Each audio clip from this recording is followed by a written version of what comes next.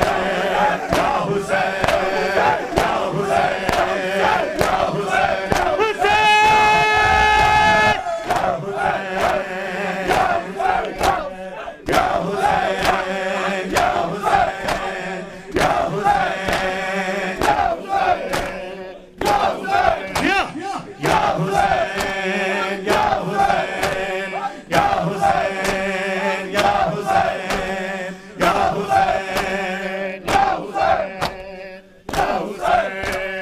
یا حسین مولا حق امام یا حسن یا حسین مولا حق امام یا حسن یا حسین مولا حق امام یا حسن یا حسین ہے یا حسین یا حسین یا حسین یا حسین یا حسین سارے غلط مل کر آواز بلند حسین یا حسین یا حسین یا حسین یا حسین یا حسین مولا حق امام یا حسن یا حسین مولا حق امام یا حسن یا حسین مولا حق امام یا حسن یا حسین یا حسین یا حسین یا